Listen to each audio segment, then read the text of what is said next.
Hello everyone, Jeff the Green Review. I love flowering plants, indoors and out. I have 7 species of flowers blooming outdoors right now, and there's not even leaves on the trees.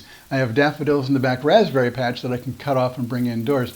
But one of my favorite things to do is have Easter lilies indoors. They're fragrant plants, they're great plants indoors, and then plant them outdoors as a perennial because they do really well as a perennial in much of the country. If you're interested in gardening and flowers, you really need to get a hold of the Green Review gardening book.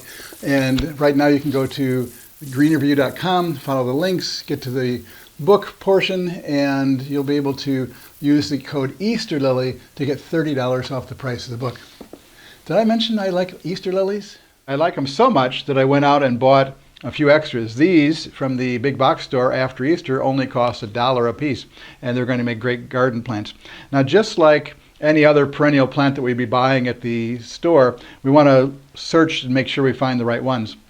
Something like this one that has a lot of yellowing leaves on it, you might want to look to see if it has any fungus problems or why it has that. In this case, it's really, really dry, so that's something we can fix.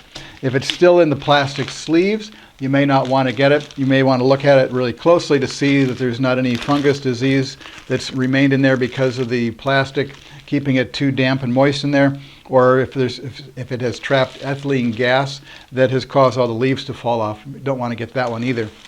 The other thing we would do, just like we've been deadheading the flowers off of this plant as they have been wilting and starting to die, you do the same thing with these. So we would cut off the dead flowers here. The seed heads that are starting to develop can be pinched off, and you would end up with a little candelabra of sticks.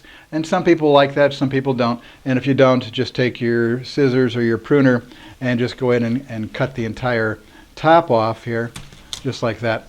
So either way, you can do that. Now we're going to talk about the method of planting in a couple of weeks when we're planting them outdoors. Because they've been indoors so long, they don't really do well if there's a frost. So we can leave them outdoors during the next few weeks before our last frost date, but if there's going to be frost, we'll bring them back in for that evening.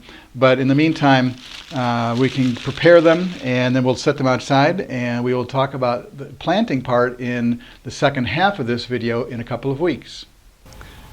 Well, it's been more than a couple of weeks since we did the filming indoors.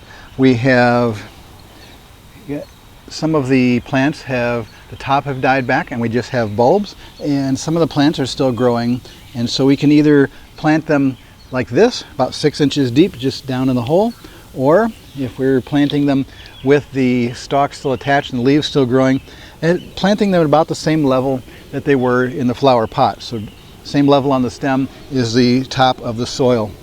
Now if there are small side bulbs, they're called bulbils, on the bottom or on the sides of the stem, they can be separated and planted in the same hole or in the surrounding area so you have a bigger group, or they can be planted in sort of a nursery area just a couple of inches deep, and then over the next couple of years transplanting them again and back down to the 6 inches as they grow larger. And that's all there really is to planting an Easter lily. It's about 6 inches deep. Put the dirt back over the top and water it in a little bit. Thanks for watching.